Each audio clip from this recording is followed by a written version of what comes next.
Morning students. देखो, आज मैं आपको संधि बताऊंगी। संधि में क्या है, तो वैसे संधि कहते किसे हैं?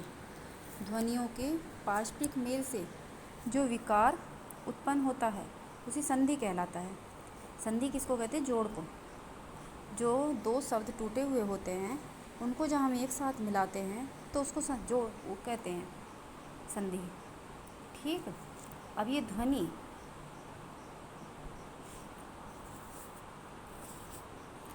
अब देखिए संधि के प्रकार। संधि कितने प्रकार की होती है?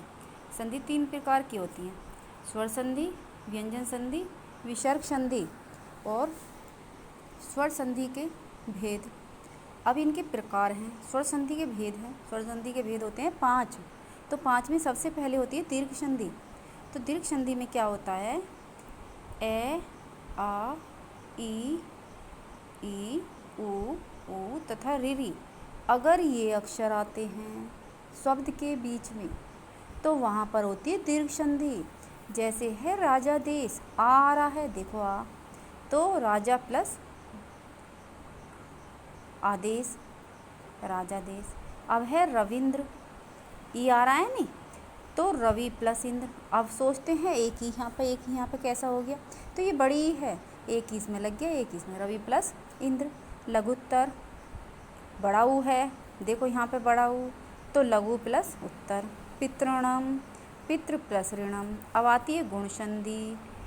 अगर ए, आ, ई ये होते हैं तो इनका ए हो जाता है। अगर ए होता है तो इनमें ई हो जाता है। ई हो जाओ चाहे आ हो जाए।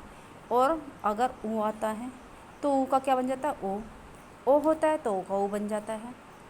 जब रीरी होता है तो उसका अर हो जाता है। जैसे गजेंद्र, ए गजेंद्र है तो ए का क्या बनेगा? ई, तो गज प्लस इंद्र। अब है जैसे महेश, तो महेश में क्या बना? ई, तो ये आ गया और आ भी आ गया, महा प्लस ईश, महोदय। अब कह रहे थे ओ भी आता है, तो ओ कहाँ पे है? ओ।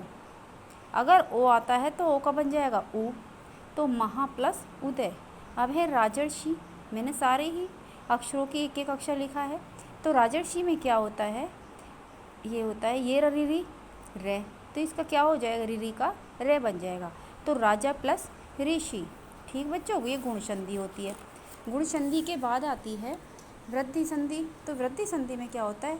इसमें यही है कि या तो बड़ा ए हो या बड़ा ओ हो, यही पहचान है। अगर ये दोनों अक्षर होते हैं तो वहाँ पे वृद्धि संधि होती है। जैसे मतेक्य, मत प्लस एक्य, देवेश्वर्यम, देव प्लस ऐश्वर्यम, सदैव, सदा प्लस एव, महोस्ति, महा प्लस ओस्ति, ये होगी वृद्धि संधि। अब आती है आपकी यण संधि। यण में क्या होता है? अगर ई का क्या बन जाएगा? ये, ऊ, ई का क्या बन जाएगा? ये, और अगर ऊ आता है तो ऊ का वे बन जाएगा। रीरी होता है तो रीरी का रे हो जाता है। तो अब देखिए अभ्युदय, ऊ आ गया तो ऊ का हमें क्या बनाना है? अभ्युदय, ऊ का नहीं बनाना, ये का बनाना है। तो ये का क्या बनेगा? ई, तो अभि प्लस उदय, ऊ तो इसमें आ गया उदय, ये का क्या बन गया? ई, अभि प्लस उदय। अब है गुरुवाक्य, तो गुरु प्लस आज्ञा, गुरु प्लस आज्ञा, ये रनी, वे का क्या बनेगा? ऊ, तो गुरु प्लस आज्ञा। प्रत्येक, प्रति, ये का क्या बनेगा? ई, प्रति प्लस एक। स्वागतम, वे का क्या बनेगा? ऊ, तो सु प्लस आगतम। पित्राज्ञा, पितृ, पितृ प्लस आज्ञा। अब आती है अयादि संधि। अयादि संधि में क्या होता है? अगर अय, आए, आव या आव होता है तो अय का क्या होता है? अय का ए बन जाएगा, आय का बड़ा ए बन जाएगा, अव का ओ बन जाएगा और आव का बन जाता है औ। तो हम सबसे पहले करती हैं चयनम। तो चयनम में क्या आ रहा है? अनम तो हमारा बाद में बची गया।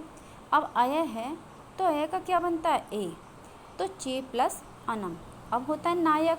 नायक में क्या आ रहा? अक तो हमारा बाद में हो गया। अब बच रहा है हमारा ये नाये। नाये में आय का क्या बनता है? बड़ा ए, तो नई प्लस अक, भवन है। अब आ रहा है इसमें अन, तो हमारा बाद में बचता ही है, भवन, भवन। बाद में हम जितनी बार बोलते हैं उतनी ही बाद में अक्षर की आवाज़ आती है, तो अन बच गया हमारा। तो भव में अब का ओ बना दो, भय में ओ को जोड़ दो, तो भो प्लस अन। अब है गायक, अक हमारा बाद में बच गया। अब गाय है, आय का क्या बनता है, बड़ा ए, तो गे में बड़े को जोड़ दो, गई, गई प्लस अक। समझ में आया बच्चों? ये आपकी होगी यण संधि। अब आपकी बचती है व्यंजन संधि। तो व्यंजन संधि में क्या होता है बच्चों, इसमें होता है वर्ण का परिवर्तन। जैसे है वाडम्य, तो डे का हमने काय में परिवर्तन किया, के में, वाक प्लस म्य।